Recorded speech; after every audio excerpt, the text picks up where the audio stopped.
Antes de iniciar nuestro conversatorio, me gustaría explicarles la dinámica, el cual se va a desarrollar en 2 bloques. En nuestro primer bloque, las panelistas y los panelistas tendrán 5 minutos para presentar una introducción al tema que nos ocupa. En nuestro segundo bloque, las y los panelistas responderán 2 preguntas detonadoras vinculadas al tema. Bueno, vamos a dar inicio al conversatorio virtual denominado 10 años de la Reforma Constitucional en materia de derechos humanos.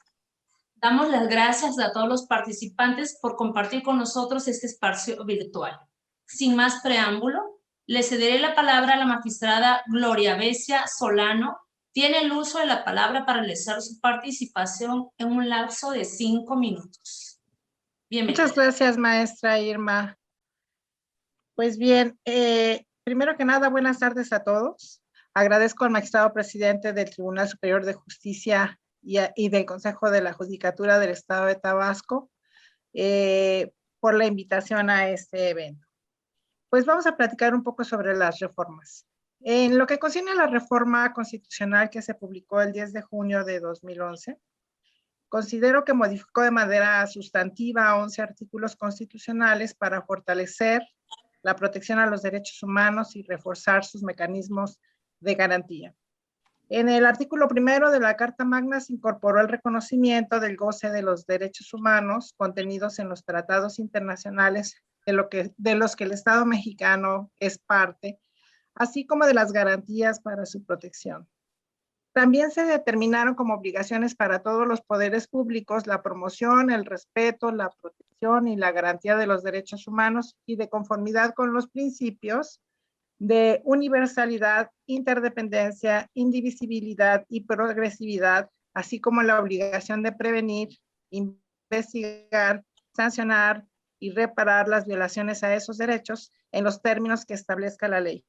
Se suma a que en el artículo primero de la Carta Magna se incorporaron criterios de interpretación, como lo son el principio pro persona y la interpretación conforme, y se reguló de manera explícita la prohibición de discriminación por preferencia sexual. Hubo cambios en las atribuciones de la Suprema Corte de Justicia de la Nación, como por citar un ejemplo, se le facultó para pronunciarse sobre la constitucionalidad y validez de los decretos de suspensión o restricción del ejercicio de los derechos humanos y sus garantías. Y la facultad de investigación por violaciones graves de los derechos humanos que antaño tenía la Suprema Corte de Justicia de la Nación, se transfirió a la Comisión Nacional de Derechos Humanos. Los cambios implicaron en el entendimiento y la interpretación de los derechos humanos una evolución constante, de manera que llevaron a la Suprema Corte de Justicia de la Nación a inaugurar la 10ª época del Semanario Judicial de la Federación.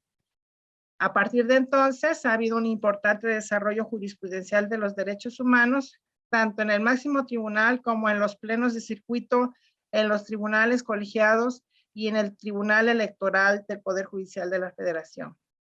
En 10 años de desarrollo jurisprudencial, la Suprema Corte ha establecido un bloque de constitucionalidad, concepto que también ha sido sometido a debate, conformado por los derechos humanos de fuente nacional e internacional que constituyen el parámetro de regularidad de todo orden jurídico.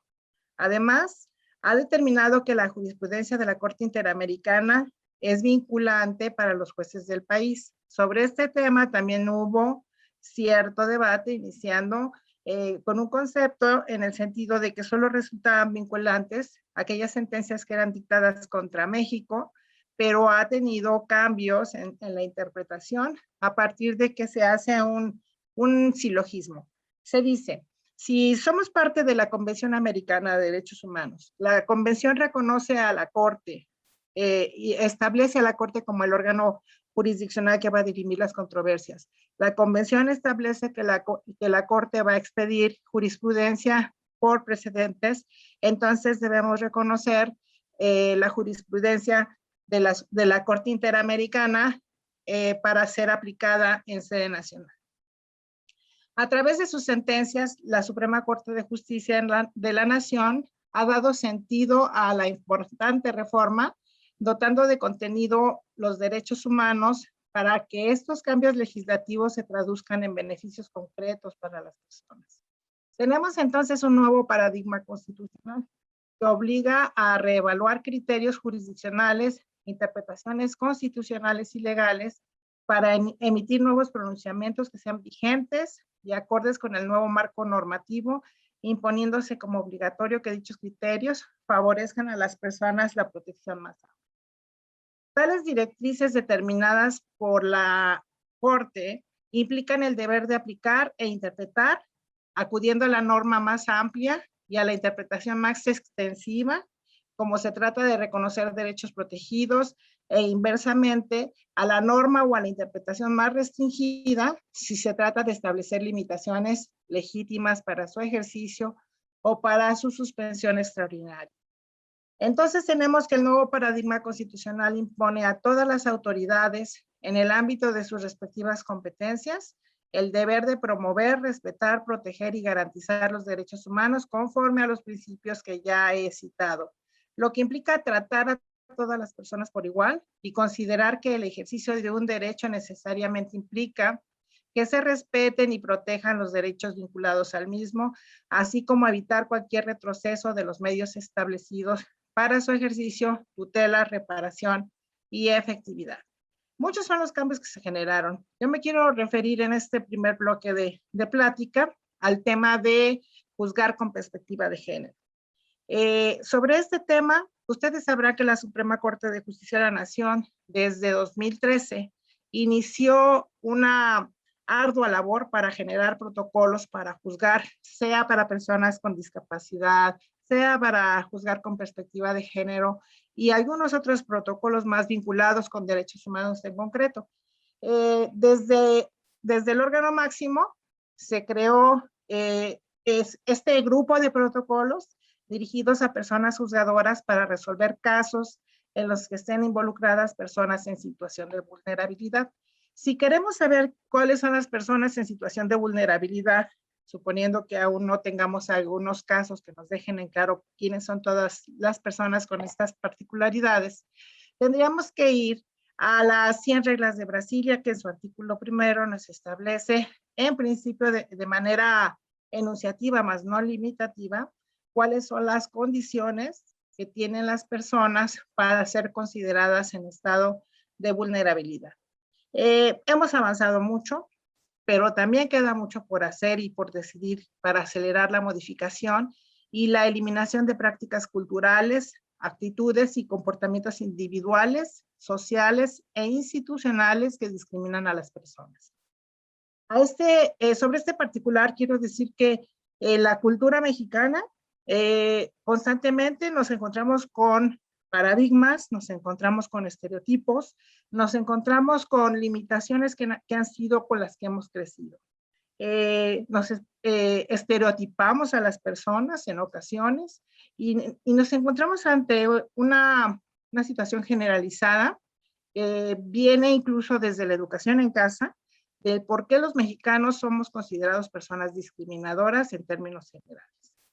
Pues bien, tenemos que la Suprema Corte de Justicia de la Nación publicó una primera edición del protocolo para juzgar con perspectiva de género, elaborado para atender las medidas de reparación ordenadas por la Corte Interamericana de Derechos Humanos, en los casos González Ortega, que conocemos como Campo Algodonero, Fernández Ortega y otros, y Rosendo Cantú y otra, todos ellos contra México. Pero este protocolo partió de la base de la reforma constitucional y desde luego de las condenas que se establecieron contra México por la Corte Interamericana de Derechos Humanos.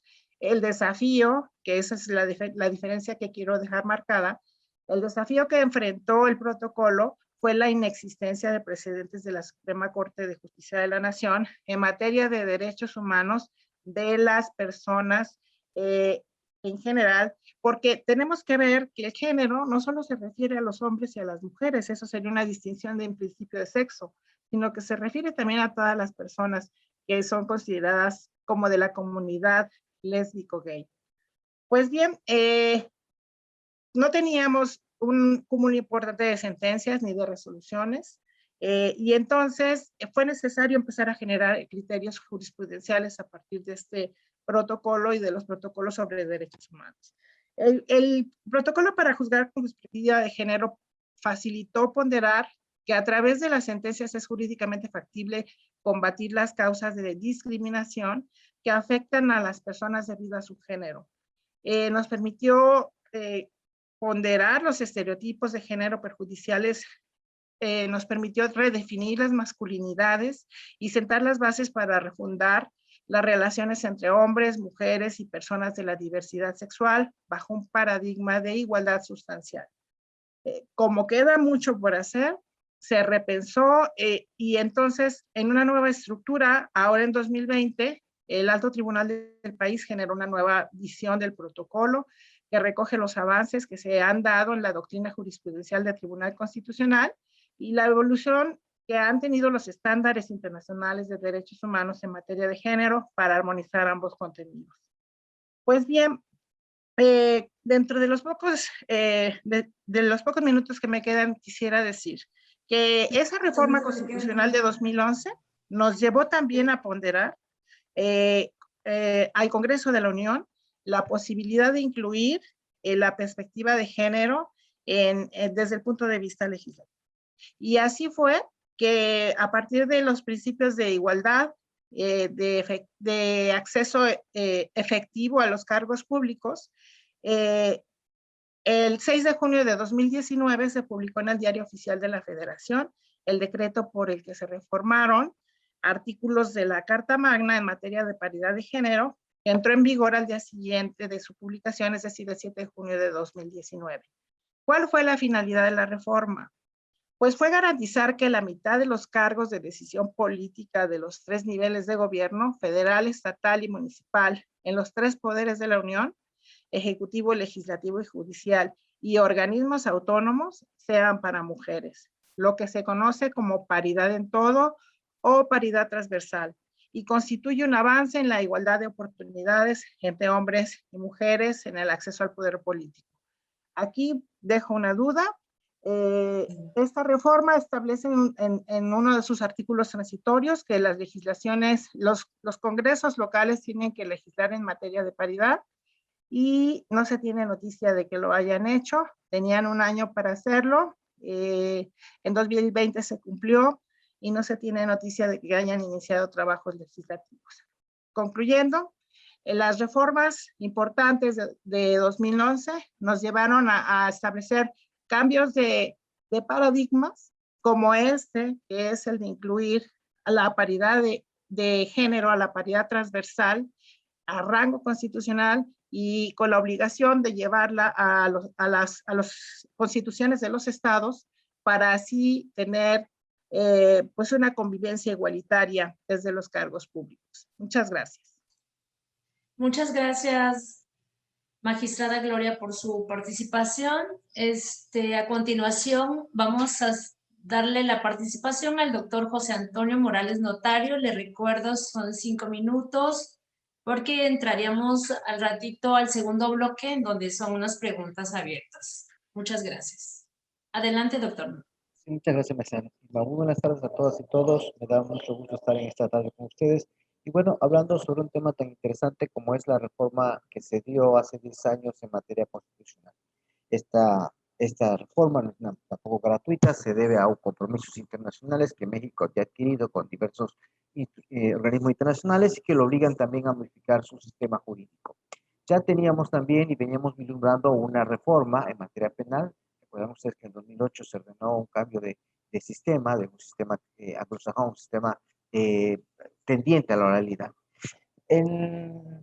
Derivado de la Segunda Guerra Mundial, en donde surgen los organismos internacionales que de una u otra forma exigen una mayor presencia, no solamente a nivel internacional, sino a nivel interno de cada institución, de cada país, pues vamos a tener que, de manera regional, se crea lo que es la Corte Interamericana de Derechos Humanos, y que es la que ha marcado la pauta de donde deriva esta reforma que tenemos en nuestro país a partir de 2011. En esta reforma se agrega lo que es el control de convencionalidad, que de hecho de muchos países latinoamericanos es un verdadero problema porque ellos no lo entienden. Ellos prefieren aplicar un control de constitucionalidad en el que una norma de derecho internacional es adaptada a su derecho interno y aplicada para todos los juzgadores. Entonces, Para nosotros es más fácil un control de convencionalidad ordenado por la Corte Interamericana de Derechos Humanos, derivado del caso de Rosendo Radilla Pacheco contra México. Y todo también derivado también de la falta de cumplimiento de México de obligaciones internacionales. En este caso, en esta reforma no solamente se trata del control de convencionalidad, sino también de lo que es el principio pro persona.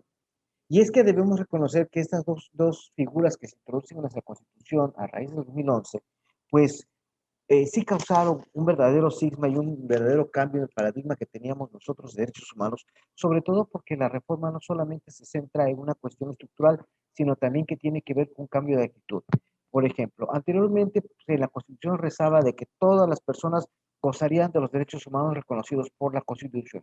Y pensábamos que el hecho de que el derecho humano estuviera reconocido en la Constitución sería suficiente para que generáramos una norma de protección hacia las personas.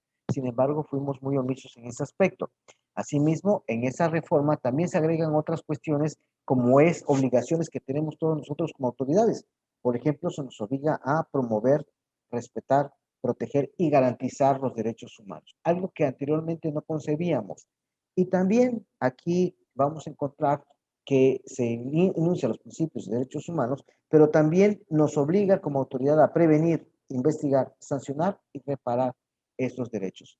Esta parte final que generalmente no se le pone mucha atención es también trascendental para nuestro sistema jurídico porque anteriormente cuando se cometía un error por parte de la autoridad solamente venía el usted disculpe y era suficiente como para que ya se pasara toda falta o toda omisión que hubiera causado la autoridad.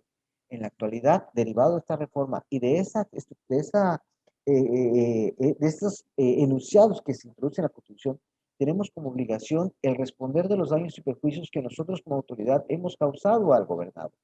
Tan es así que en algunos casos la autoridad ha tenido que reconocer públicamente que ha cometido una omisión en su actuar y de ello deriva también una forma de reparación de los daños hacia las víctimas. Y también debemos reconocer que en esta reforma constitucional, al abrirse la puerta hacia otros sistemas internacionales u otros temas internacionales, como que ya maneja la Corte, como es, por ejemplo, el proyecto de vida, otro es lo que es el derecho a la verdad y otro también el derecho de las víctimas, nos abre la posibilidad de que ya no solamente nos limitemos a una víctima, sino que también podemos considerar dentro de ese tema a lo que son los familiares de la víctima y que de una u otra forma también estén afectados por su proyecto de vida. Esto, como he señalado, nos marca también la pauta, como ya comentaba la magistrada Gloria Becia, que son pautas que debemos de seguir y manejar como autoridad, principalmente porque ya no podemos dedicarnos solamente a ver la cuestión de que si estamos o no vulnerando los derechos de una sola persona, sino que también tenemos que considerar que los derechos humanos no son ya de interés general para todos nosotros. En consecuencia, tenemos una mayor responsabilidad, que es lo que vengo comentando, ¿no? También debemos reconocer que la Corte ha marcado algunas pautas en algunos casos y que nuestro sistema jurídico interno lo ha manejado de manera adecuada. Uno de ellos es precisamente lo que es el interés superior del menor, que se aplica por los tribunales en Tabasco también de manera muy adecuada, aunque también nos ha significado para muchos de nosotros tener que estudiar y analizar el control que se aplica al momento de resolver un asunto que se nos plantea, sobre todo porque en muchas ocasiones no podemos quedarnos con un solo criterio o con el que hemos manejado de manera continua, sino que ya al haberse permitido que los tratados internacionales sean interpretados a nivel interno, entonces tenemos un vasto mundo de jurisprudencia que analizar. Por mi parte, eso sería todo. Muchas gracias. Gracias, doctor. Muchas gracias. Como tercer ponente tenemos a la doctora Marta Elba Dávila Pérez. Buenas tardes. Buenas tardes, doctora. Gracias. Dávila Pérez. Un segundito porque tengo un delay aquí. Buenas tardes. Dávila Pérez. Un segundito porque tengo un delay aquí. Buenas tardes. Un segundito porque tengo un delay aquí. Como con la computadora. Hice como que tenía un reboot. Gracias. Bueno, quiero llamar la atención primero. Bueno, primeramente muchas gracias por la invitación y buenas tardes a todos. Gracias por acompañarnos. Bueno, quiero llamar la atención primeramente en que, bueno, yo siempre había pensado que la reforma constitucional había sido un tipo de respuesta a una observación que hizo el examen periódico universal, que se hizo durante el examen periódico universal, el primer ejercicio en el que México tuvo parte. Y hace poco alguien decía que era un logro ciudadano. O sea, bueno, pues no fue un logro ciudadano porque parte de esa recomendación del examen periódico universal. Pero si uno entiende cómo se conforma el examen periódico universal, en el que participan precisamente las asociaciones civiles, participan otros estados, y es un ejercicio muy interesante a través del sistema de Naciones Unidas, del Alto Comisionado para los Derechos Humanos de las Naciones Unidas, en el cual eh, se hace una revisión en primer lugar entre pares, segundo, se toma en cuenta las observaciones de otros comités de derechos humanos que hayan realizado, tercero, de las asociaciones civiles y quien quiera participar por parte del Estado mexicano, y tercero, esa revisión que entre pares, entre varios estados. Entonces, después de la primera revisión a la que se somete México del examen periódico universal, es que le hacen esta recomendación a México de reformar el artículo 133 constitucional que establecía esa jerarquía de leyes para que girara en torno a los derechos humanos, que se reconocieran los tratados firmados por México como el eje sí, interpretativo de todas las demás disposiciones. Entonces, bueno, sí es un logro ciudadano, a fin de cuentas, pero también es una recomendación del examen periódico universal, en el examen periódico universal al que México responde y se hace esta reforma constitucional. La reforma constitucional, como han mencionado antes de mí, es muy importante, pero a mí también me sigue llamando la atención que se dice mucho a partir de la reforma constitucional, los estados tenemos la obligación, o el estado tenemos la obligación, o las autoridades tenemos la obligación. Y realmente la obligación no surge, las obligaciones de proteger los derechos humanos, de garantizar, de reparar, de investigar las serias violaciones a los derechos humanos, no surge a partir del artículo primero constitucional, no surge a partir de la reforma. Surge a partir de los tratados internacionales que México tenía firmados desde mucho antes de la reforma constitucional. ¿Sí? México tiene la Convención Americana de Derechos Humanos desde el 60 y algo, no, perdón, 80 y algo, tiene los pactos, los dos pactos, el Pacto Internacional de Derechos Civiles y Políticos, el Pacto Internacional de Derechos Económicos, Sociales y Culturales, todos antes de la reforma constitucional de derechos humanos. Varias de los tratados fueron firmados y bueno, de las obligaciones de México de acatar las observaciones de los comités, los reconoce Fox en el año 2000. Sí, y la reforma, como vemos, bueno, pues es del año 2011. Sí, entonces, las obligaciones del Estado mexicano en materia de derechos humanos, y eso hay que llamar mucho la atención, no surgen a partir de la reforma constitucional, porque si no, no hubiera habido una condena en el caso Radilla Pacheco, ¿no? Que fue el mismo año. Sí, si dijéramos eso, que las obligaciones surgen a partir del año 2011 por la reforma constitucional, entonces no hubiera habido condena en el caso Radilla Pacheco ni en el caso Castañeda Guzmán. ¿Sí? Entonces las obligaciones del Estado mexicano con relación a la garantía, promoción, reparación, debida investigación de los derechos humanos surgen anteriormente cuando firman los tratados internacionales.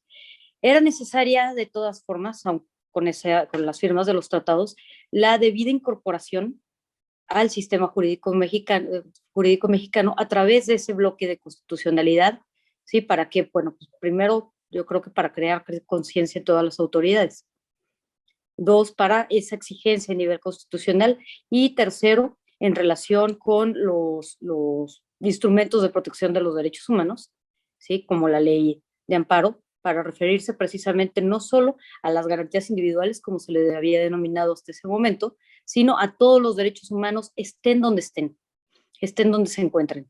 En ese sentido, hay un voto particular del ministro Ramón González Cosío, que habla sobre la jerarquía de leyes a raíz de esa inconstitucional, jurisprudencia o inconvencional jurisprudencia de la Corte que habla de las restricciones constitucionales. El ministro González Cosío dice, hay que recordar que los derechos humanos no se relacionan en términos jerárquicos, sino en términos de una mayor protección. Entonces, un derecho humano, esté donde esté en un principio, esté en una declaración, esté en un reglamento, en una miscelánea, o en una ley, sí va a tener la misma jerarquía que todos los otros derechos humanos. Entonces, bueno, eso es una idea que quisiera remarcar, o son dos ideas. La primera es que los derechos humanos no son obligatorios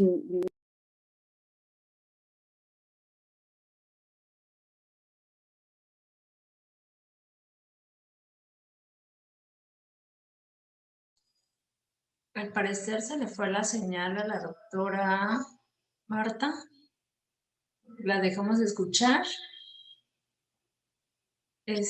Pero bueno, llevábamos los 5 minutos. Vamos a darle el uso de la voz a nuestro cuarto panelista, al doctor Hugo Alejandro Bermúdez Manrique. Muy buenas tardes, doctor. Adelante. Buenas tardes, muchas gracias, maestra Irma. Agradezco infinitamente la invitación que me hicieron para participar en este conversatorio y a ustedes por también escucharme. En este primer bloque hablaré un poquito del contexto que se tenía del Estado de Derecho y cómo lo operábamos ese Estado de Derecho antes de las reformas y cómo debe operarse después de las reformas. ¿Cómo nos formamos los juristas en México antes de las reformas de 2011? Sería la pregunta. Pues influenciados por la escuela napoleónica de la Revolución Francesa de 1789, que a la vez influencia a toda la tradición continental y que la tradición continental viene a influenciar a Latinoamérica por las conquistas que surgen en aquella época. Entonces, con la Revolución Francesa, con la escuela napoleónica, surge el Estado de Derecho legal. ¿Cuáles son las características del Estado de Derecho legal que nos influenció a Latinoamérica, a la mayor parte de Latinoamérica, y que nos influenció a México? Bueno, primero, una constitución que no estaba considerada como norma jurídica, que no era operativa, que era un documento programático, un documento de buenas intenciones. Recuerden que antes de la reforma muchos derechos, muchos DESCAS, derechos económicos, sociales y culturales, por ejemplo, de medio ambiente, sobreseíamos los amparos porque decíamos no hay interés jurídico. Es un derecho programático y el legislador no ha legislado para decir cómo se va a operar tu derecho al medio ambiente. Bueno, en este Estado de Derecho legal derivado de la escuela napoleónica, hay una sinonimia también entre derecho y ley. No hay más derecho que el contenido en la ley, que se hace después de un proceso formal de creación establecido en la norma. Tercero, la concepción de que el derecho lo crea la voluntad general a través del poder legislativo, un poder legislativo totalmente racional y por lo tanto infalible.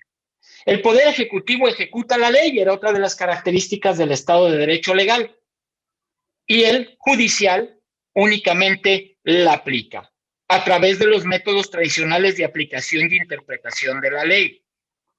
El jurista memoriza el derecho para aplicarlo en los casos concretos. El juez es la bouche de la loi, el juez es la boca de la ley. Siguiente característica muy importante y que nos influenció y que así lo aprendimos en nuestro sistema jurídico mexicano, es que la moral está fuera de la ley. La moral está fuera del derecho. La moral es una cosa y el derecho es otra. Es lo que nos enseñaron a todos en la escuela. En nuestros libros, en nuestros textos de base, de introducción al estudio de derecho, pues era una de las cuestiones que se hacía y se diferenciaba. En Europa se rompe con esta concepción jurídica del derecho en la segunda posguerra, con los juicios de Nuremberg. A los jerarcas nazis, jueces, militares, empresarios, etcétera, se les juzgaba desde la ley que habían cumplido, pero desde el derecho que no observaron. La teoría del caso de los jueces, por ejemplo, que se juzgaron era que respetaron la Constitución y la ley. Sí, respetaste la Constitución y la ley, pero no respetaste el derecho y por lo tanto te vamos a condenar. Entonces, se rompe en este momento, en la posguerra, se rompe esta primera característica del Estado legal de derecho, que es la sinonimia entre derecho y ley. Es decir, la identidad entre derecho y ley. A partir de esta ruptura surge el Estado constitucional de derecho. ¿Qué características tiene el Estado constitucional de derecho? Bueno, a la Constitución se le reconoce el carácter de fuente de derecho. Ya no es nada más un documento programático, es la fuente de fuentes. Segunda característica, la Constitución es operativa. Se rechaza la idea de que las normas constitucionales son nada más programáticas, que todavía no rigen. La Constitución da respuestas jurídicas, es operativa. Podemos acercarnos a dialogar directamente todos los operadores del derecho con la Constitución y no esperar a que el legislador la baje norma secundaria para que nuestros derechos sean operantes. Siguiente característica. Los derechos humanos son una medida positivizada de criterios de moral racional, objetiva y universal. Es decir, la Constitución se ha cargado de moral. La Constitución tiene derechos humanos que tienen una dimensión moral sin duda, porque derivan de la dignidad del hombre. Se ha cargado de principios, se ha cargado de valores, se ha cargado de objetivos, se ha cargado de fines. Entonces, pues, sin duda, a partir de aquí vemos, no que sean lo mismo, pero vemos el contacto entre la ley y la moral. ¿Cuál es ese contacto, magistrado? Pero pues entonces, la moral es subjetiva, cada quien va... No. Es una moral objetiva y racional. Son los derechos humanos. Al grado de que si una norma no reconoce un derecho humano, en control concentrado se expulsa del orden jurídico nacional o en control difuso se inaplica. Surgen los llamados jueces constitucionales también. El juez del Estado constitucional avanza sobre el control del contenido material de la ley, se convierte en los jueces constitucionales en integrantes del poder que tiene la última palabra en nombre del poder constituyente. En el Estado de Derecho legal la tenía el legislador, era el que dialogaba con la Constitución y hasta que no dialogara se tenían derechos. Mientras no se dialogara con la Constitución, no se tenían derechos. De esta manera, para concluir, quería evidenciar cómo el Estado de Derecho constitucional al que llegamos realmente a partir de la reforma de 2011 y que en Europa llegó en la posguerra, en 1946, que nosotros llegamos hasta 2011, que afortunadamente lo hicimos, nos introdujo realmente con gran intensidad que impacta en el derecho, en el Estado y en el perfil de juristas que se requiere para operar en esa concepción del derecho en ese Estado. De ahí que lo que yo quería poner sobre la mesa era la complejidad de romper con un paradigma que teníamos de una tradición continental de muchísimos años para llevarnos a un nuevo paradigma del Estado constitucional de derecho, donde la Constitución es una norma, donde podemos dialogar directamente con la Constitución, donde de la Constitución se derivan derechos, se derivan obligaciones, donde tenemos tribunales constitucionales que se refieren a la materialidad de la ley y de ahí que no ha sido fácil el tránsito de ese Estado de Derecho legal a un Estado de Derecho constitucional donde tenemos como eje central el contacto de la moral con el derecho a través de esa moral objetiva y racional que son los derechos humanos. Muchas gracias, maestra Irma. Hasta aquí mi primera intervención. Muchas gracias, doctor Hugo, por su destacada reflexión.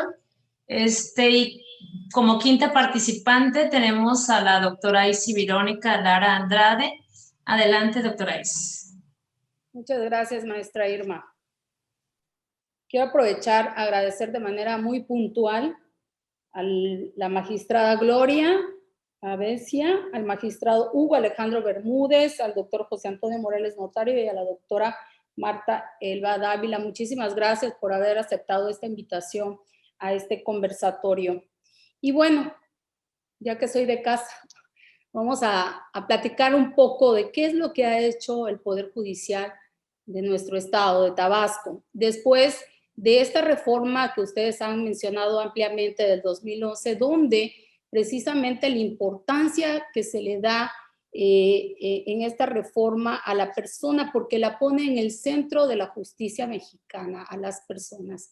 ¿Qué se hizo en el Poder Judicial? Bueno, posteriormente a la reforma del 2011, en el 2012 precisamente, en busca de armonizar nuestras legislaciones estatales a la reforma, la Constitución se reforma, se adicionan y derogan diversas disposiciones de nuestra Constitución local. En el capítulo segundo del título primero, el cual se denominó de los derechos humanos. Esto es donde se inicia con el trabajo de armonización con las leyes federales en este caso. Y bueno, en el 2013, el Poder Judicial siempre con esta actividad que tiene de ir proveyendo a los servidores públicos de capacitaciones, de cursos, pues entonces empezó a trabajar en una serie de políticas institucionales para promover precisamente los derechos humanos y adoptó en primer lugar un programa que se denominó en ese momento, en el 2013, Soy Legal. Este es en este caso fue en Consumel, en Quintana Roo, donde empezaron con este programa y se adopta en nuestro estado. De igual manera, se participó en una reunión que fue la reunión de la Red Mexicana de Cooperación Judicial para la Protección de la Niñez.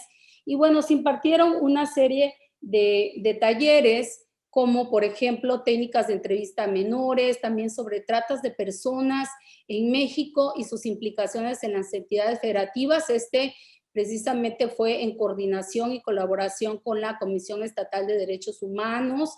De igual manera, a través de la Suprema Corte de Justicia de la Nación se impartió el taller Poder Judicial de los Derechos Humanos de las Personas Migrantes y Refugiadas en México, cursos de diversas índoles, convencionalidad, derechos humanos, tratados internacionales y su aplicación al nuevo sistema de justicia penal.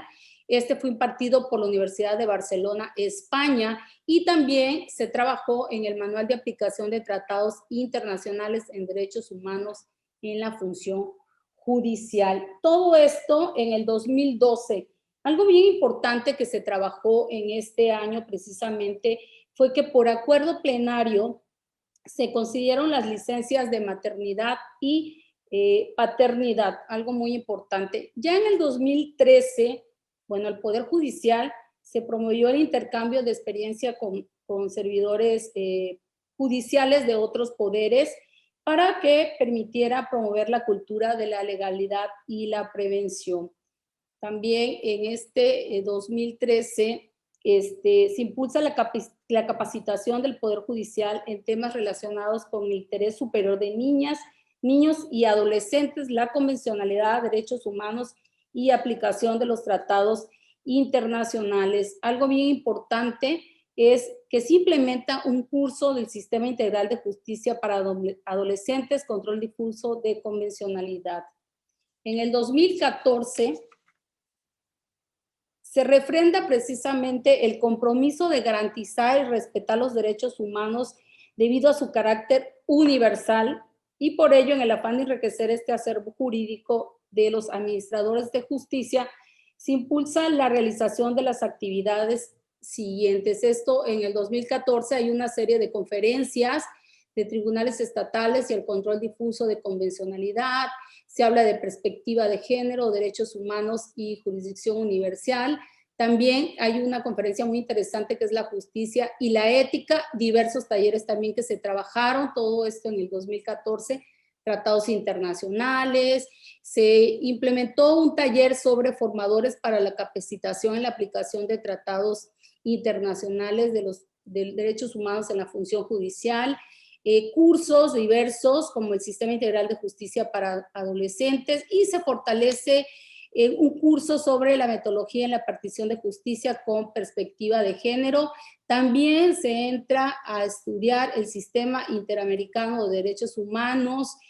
Los servidores judiciales participan también en este 2014 en diversos foros nacionales como impartición de justicia con perspectiva de género, y se logra la certificación de justicia para adolescentes. Algo muy importante que ocurre en este año 2014 es que en el pleno tanto del Tribunal Superior de Justicia como en el pleno del Consejo de la Judicatura se aprueba y se difunde, en este caso, los protocolos de actuación del Poder Judicial del Estado de Tabasco para quienes imparten justicia en casos que involucren derecho de personas, comunidades y pueblos indígenas, así como la versión actualizada del Manual de Lenguaje No Sexista. Esto en el 2014. Y bueno, en el 2015, ¿qué se trabaja en este año? Pues el Poder Judicial refrenda este compromiso de garantizar y respetar los derechos humanos, y estamos ya en una participación en la 6ª reunión de la Red Mexicana, en este caso de Cooperación para la Protección de la Niñez. De igual manera, se participa en el 42 Congreso Nacional Ordinario, Asamblea General de la Federación Mexicana de Organismos Públicos de Derechos Humanos. La siguiente, por favor. En el 2016, ¿qué sucede en el año 2016? Bueno, la transición del Poder Judicial. ¿Me la cambias, por favor, maestra? Estamos ya en el 2016 y bueno, aquí para mantenernos precisamente a la vanguardia de las exigencias convencionales y constitucionales en materia de derechos humanos, se sigue fortaleciendo en este caso las habilidades de sus operadores y operadores jurídicos. Entonces se llevan una serie de conferencias, ahí cito algunas, son realmente muchísimo lo que se trabaja en este año: igualdad de género, violencia contra las mujeres y los derechos humanos, la importancia de juzgar con perspectiva de género, los derechos de las personas y pueblos indígenas. También se llevan a cabo talleres como protocolos de igualdad de género y derechos humanos. Se implementa un seminario sobre modelos de prevención y atención de violencia contra las mujeres. Y algo muy relevante en el 2016 es que se firma un convenio de adhesión al pacto para introducir la perspectiva de género en los órganos de impartición de justicia. Hay diversas reuniones en este caso para sensibilizar y concientizar al el personal del Poder Judicial en temas de género. El año 2015, 16, 17, realmente se trabajó muchísimo en la parte de la equidad de género, juzgar con perspectiva de género, porque en ese estado, en ese momento, nuestro estado se estaba, teníamos ahí un aviso de una alerta de género, por lo cual se implementó muchísimas estrategias en este tema. Y bueno, en el 2017 seguimos trabajando con diversas conferencias ya de inclusión de los derechos humanos en los diversos modelos de solución de controversias, en el caso de la mediación, la conciliación. También se trabaja en la defensa de los derechos humanos y se implementan diversos talleres en los protocolos, en este caso, para juzgar con perspectiva de género, haciendo realidad el derecho a la igualdad. En este caso de los protocolos, se trabajó muy de cerca con la Casa de la Cultura Jurídica de la Suprema Corte de Justicia de la Nación, y aquí se dieron diversos talleres durante todo el año, que fue el 2017, se trabajó con talleres para la implementación de 6 protocolos, que no los voy a nombrar porque me voy a llevar los 5 minutos, más 5 minutos, pero son 6 protocolos en la defensa de los derechos humanos. Y en el 2017, rapidísimo, sucede algo muy importante el 22 de marzo, donde se reforma la Ley Orgánica del Poder Judicial, dando origen a la Unidad de Igualdad de Género y Derechos Humanos, que es precisamente la unidad que dirige en este caso la maestra Irma, es quien trabaja todos estos temas de género y también de derechos humanos en general. Y bueno, tenemos 2018, también se implementaron diversos cursos y aquí se apertura en nuestra escuela judicial la especialidad en sistema de justicia para adolescentes. Lo tenemos ya llevamos varias generaciones en esta especialidad. Y bueno, en el 19, ya saben, llega la pandemia, entonces en este caso el Poder Judicial tuvo que pues implementar, ¿no? Diversas estrategias de acuerdo a la cuestión de virtualidad, y hay todos estos cursos se llevaron teleconferencias de manera virtual. 2020 continuamos trabajando de este modo. Y bueno, para finalizar en este 2021, lo estoy haciendo un recorrido muy rápido, estamos realmente trabajando muy arduamente como comité con los magistrados para garantizar, proteger los derechos humanos, ¿no? En todos sus aspectos. Muchísimas gracias. Muchísimas gracias, doctora Isis, por su participación. Tratamos de ir, vamos a entrar al segundo bloque. Son dos preguntas detonadoras, preguntas dirigidas a todos los ponentes, el que guste contestarla o el que quiera participar en las preguntas. ¿Cuál ha sido la repercusión de las reformas constitucionales en materia de derechos humanos realizadas al sistema jurídico mexicano en el 2011? ¿Y cuál es la importancia que adquiere en el derecho internacional de los derechos humanos a partir de las reformas? Entonces, usted me levanta la mano o... Bueno, si quieren, empiezo y ya mis compañeros continúan. Adelante, Bueno, doctor. Muchas gracias. Después de que traté de explicar de forma muy rápida el cambio de paradigma de un Estado de Derecho legal en el que estuvimos básicamente sumidos en el positivismo exacerbado durante muchos años, al cambio del Estado de Derecho constitucional a partir, con mayor intensidad a partir de la reforma de 2011, respondo a la pregunta de cuál ha sido la repercusión de la reforma constitucional en materia de derechos humanos realizada al sistema jurídico. Bueno, la primera repercusión fue este cambio de paradigma del Estado legal al Estado constitucional. Después, con esta reforma, surge el artículo primero constitucional, con un texto muy poderoso, un texto muy potente que no conozco otra constitución en el mundo que lo tenga, con esa intensidad.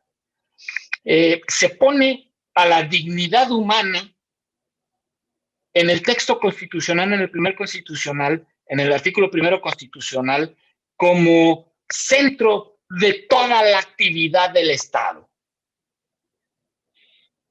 Otra característica muy importante, otra repercusión, es que surge la regla de interpretación conforme y la aplicación del principio pro persona, muy importante para el desarrollo de los derechos humanos.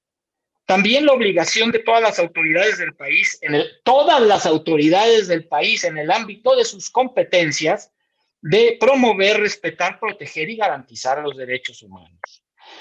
En el juicio de amparo se abre la procedencia del interés legítimo, que nos ha dado una oportunidad muy grande para trabajar los derechos colectivos como medio ambiente, salud, etcétera, principalmente DESCAS.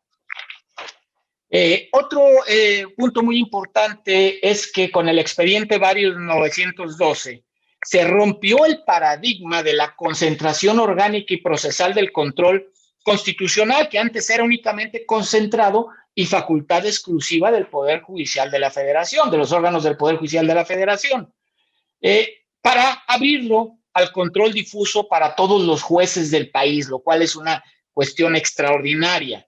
Con todos estos instrumentos que la reforma constitucional de 2011 nos dio, el Tribunal Constitucional del país y los jueces y magistrados que también ejercemos control constitucional concentrado y todos los juzgadores en control difuso, la posibilidad de avanzar en la protección y garantías de los derechos humanos ha sido verdaderamente extraordinaria, como lo ha reflejado 10 años de jurisprudencia del Tribunal Constitucional en materia de igualdad y no discriminación, derecho de familia, género, protección de los derechos de niños, niñas y adolescentes, derechos de las personas con discapacidad, derecho a la educación, justicia intercultural, libertad de expresión, medio ambiente, seguridad social, etcétera. Hasta aquí dejo mi primera intervención a esa primera pregunta. Gracias, maestra.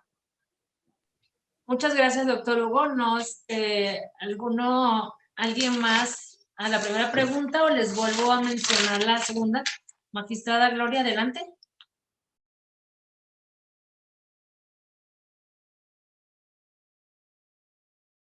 Tiene cerrado su micrófono.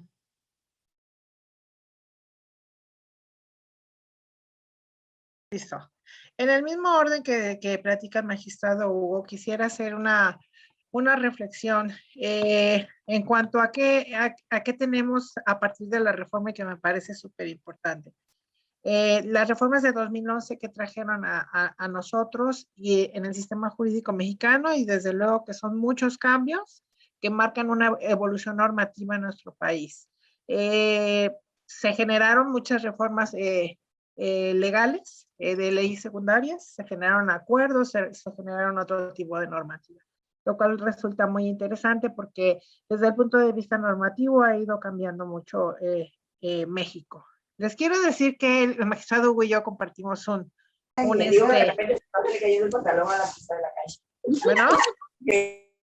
el magistrado Hugo y yo compartimos un curso de derechos humanos en el sistema europeo. Y entonces nos decía que no hay legislación más completa que la de México. Está regulado absolutamente todo. ¿Y eso a qué nos lleva? Pues no necesariamente que seamos un país pues que tenga los primeros lugares en cuanto a ese tema, sino que todo tiene que estar reglado porque somos especialistas en brincar las normas, lo cual es muy interesante porque podemos ver países, muy pocos por cierto, quizás es uno, que puede regirse nada más con lo que dice su constitución, en tanto que nosotros tenemos leyes, reglamentos para absolutamente todo. Tenemos incluso legislación procesal para cada una de las materias cuando hay países como Costa Rica que tienen un solo ordenamiento jurídico para las reglas procesales de todas las materias. Entonces, para una persona, por ejemplo, que juzga amparo, resulta muy interesante que cuando nos adscriben a un estado nos tenemos que aprender todas las normas del estado y sus reglas procesales, más aparte, las que ya traemos de la federación. ¿Se cambian de materia? Bueno, pues entonces es el estado más la materia. Entonces es una cantidad de normativa impresionante. Pues bien, a partir de la reforma yo veo algunas cuestiones interesantes y sobre todo esa del bloque de derechos que tenemos que analizar, un bloque que se constituye a través de cláusulas de recepción del derecho internacional, de los derechos humanos, que un bloque de derechos se hacen a partir de lo que dice el artículo primero constitucional en su primer párrafo, así como la inclusión en el segundo párrafo del principio de interpretación conforme, lo que significa que pues no, la interpretación no puede ser libre, sino conforme las disposiciones que establece la propia Constitución. Entonces, esto constituye un método de interpretación que sirve para garantizar que a pesar de la ampliación de la materia constitucional sigue existiendo una coherencia normativa y que, bueno, imagino que podremos tratar en el segundo bloque de preguntas. Una parte muy interesante, lo que menciona el magistrado Hugo y que ya también había manifestado nuestro compañero de la Comisión de Derechos Humanos, es el control de convencionalidad, que para mí es un reto para los estados. He podido ver muy pocas resoluciones en las que se haya hecho ejercicio de control de convencionalidad, lo que significa que debe conjugarse con la técnica de interpretación conforme recogida del artículo 1 constitucional y que constituye un método que tiene una finalidad de armonización y complementariedad de las normas inferiores con las normas constitucionales y convencionales. Bueno, pues hace exactamente 11 años estuve en una reunión en CONATRIP y surgió a la mesa en que estábamos el magistrado Hugo y yo con el ministro Cosío y la pregunta que surgió de un presidente en tribunal fue: por favor, díganos cómo se aplican los tratados internacionales. Y como si fuera una pregunta tan sencilla, ¿no? Entonces, Habrá una aplicación de tratados internacionales a partir del artículo 133, como habrá una aplicación distinta a partir del artículo 1 constitucional. Y hay toda una doctrina jurisprudencial sobre el tema que yo considero que es importante que los estados conozcan. Voy a dejar una pregunta, señora consejera, al aire, de la que no esperamos respuesta en este momento, por supuesto, pero que es para que podamos reflexionar. ¿Existe alguna posibilidad de que a nivel internacional nos puedan fincar error judicial por no hacer control de convencionalidad? Y esto si partimos de la base de que las sentencias de la Corte Interamericana nos ordenan hacerlo, a México en concreto, en sentencias de 2009, más aparte, yo preguntaría, en materia de género, por ejemplo, hay jurisprudencia de la Suprema Corte de Justicia de la Nación que obliga a los juzgadores a juzgar con perspectiva de género. ¿Incurrirá en responsabilidad administrativa un juez o un magistrado que no juzgue con perspectiva de género? Esas son preguntas que encontramos en el foro de litigantes, que a mí me gustaría dejar en la mesa para reflexión de todos los asistentes, porque sí debemos ponderar que ninguno de nosotros está exento de que una sentencia nuestra llegue a enjuiciamiento a la Corte Interamericana de Derechos Humanos. Y sobre todo el tema de convencionalidad y sobre todo la armonía entre el derecho internacional y el derecho nacional. Muchas gracias. Muchas gracias, doctora. Creo que iba a participar el doctor notario y con él vamos a ir cerrando. La materia de derechos humanos es demasiado amplia y el tiempo que tenemos es de 1 hora, ¿no? Entonces, normalmente nos quedamos cortos con los tiempos y por respeto al auditorio. Y ustedes, con su participación, doctor notario, adelante. Sí, muchas gracias, maestra.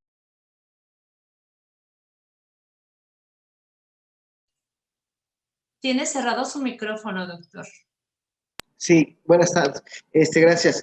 Continuando con la siguiente pregunta que hacían de la importancia que tiene el derecho internacional de los derechos humanos a partir de la reforma de 2011, hay cuestiones importantes que considerar. El control de convencionalidad nos trajo la oportunidad de poder incluir dentro de nuestro sistema jurídico diversas normas de índole internacional. Principios como el de interés superior del menor, que anteriormente no eran considerados, nos hace voltear hacia la responsabilidad que como Estado tenemos de proteger los derechos de los menores. Y en este caso vendría a colación diversos casos que la Corte Interamericana ha resuelto, como el caso de Atala-Rifo versus Chile, que tiene que ver con un caso de discriminación de género y que además tiene que ver también con lo que es el interés superior del menor. Y en ese sentido, también hay un caso que resolvió la Suprema Corte de Justicia, que es el caso de Ricardo Aldair, una persona que padecía Asperger, y que se resuelve de la misma forma en que la Corte Interamericana había resuelto el caso de Furlan contra Argentina. Y si seguimos citando, vamos a encontrarnos también que el caso de la maternidad subrogada está relacionada con otro caso que es el de Artavia Murillo, fecundación in vitro contra Costa Rica.